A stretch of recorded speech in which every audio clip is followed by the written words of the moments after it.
निशा शर्मा। आप महिला ड्राइवर होके पहली बार बस चला रहे हो, कैसा लग रहा है? किस टाइप की? सूरत मेरे लिए नया है, थोड़ा समय लगेगा मुझे सूरत को समझने में, और सब सूरत वासियों से यही चाहिए कि मुझे सहयोग करें।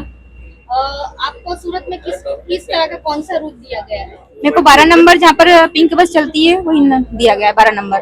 आपने बस चलाने की ट्रेनिंग कितने टाइम से ली है? देखिए, मैं इंदौर सिटी में 4 साल से बस चला रही हूँ।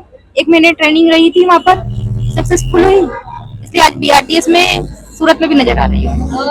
इंदौर का ट्रैफिक और सूरत का ट्रैफिक में बहुत फर्क है, तो कैसा लग रहा है? ये सूरत में ट्रैफिक ज्यादा होता है। हाँ, मैं 3-4 दिन मैंने रूट का मुआयना किया है, लेकिन मुझे इतना ट्रैफिक सिर्फ 2-3 जगह लगा है, बाकी जो इंदौर का है वैसा ही लगा। સુરત મહાનગરપાલિકાનો પરિવહન વિભાગ દ્વારા સુરતની અંદર તે રૂટો પર 450 ઇલેક્ટ્રિક બસ દોડાવવામાં આવે છે. એની અંદર ONGC બ્રિજથી સરતાના જકાત નાકા સુધી એક બસ આપણે મહિલાઓ માટે પિંક બસ આપણે દોડાવતા હતા. છેલ્લા 20 મહિનાથી આપણને મહિલા ડ્રાઈવર ન મળ્યા હતા.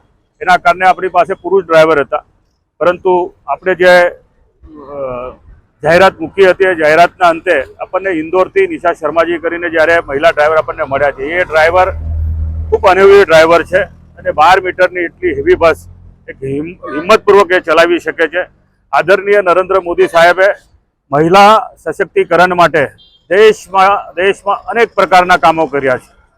આજે ગુજરાતની અંદર ગૌરવ લેવા જેવી વાત છે. સુરત મહાનગરપાલિકા આજે તક ઝડપી રહી છે અને ગુજરાતની અંદર પ્રથમ એક મહિલા એટલી મોટી બસ ચલાવવા માટે આજે આપણે શુભ શરૂઆત કરી રહ્યા છે.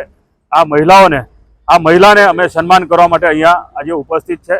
આ મહિલાઓનું જે હિંમત છે, પોતાનો પરિવારનો ગુજરાન ચલાવવા માટે પોતાના 2 દીકરા છે, પોતાની એક માતાજી છે, માતાજીનો ગુજરાન ચલાવવા માટે, પરિવારનો ગુજરાન ચલાવવા માટે આ મહિલા પોતે એક હેવી બસ ચલાવીને જે નોકરી કરવાની છે. હું સુરતની મહિલા અને અન્ય દેશની મહિલાઓને વિનંતી કરવા માંગુ છું, તમે પણ આ મહિલાઓની જેમ આગળ આવો અને મહિલા સશક્તિકરણના ભાગરૂપે તમે આગળ આવશો તો અમે સુરત મહાનગરપાલિકા હજુ પણ મહિલા ડ્રાઈવરની આવશ્યકતા છે, મહિલા કંડક્ટરોની આવશ્યકતા છે. અમારી પાસે એક ટ્રેનિંગ સેન્ટર બી અહીંયા ઉપસ્થિત છે.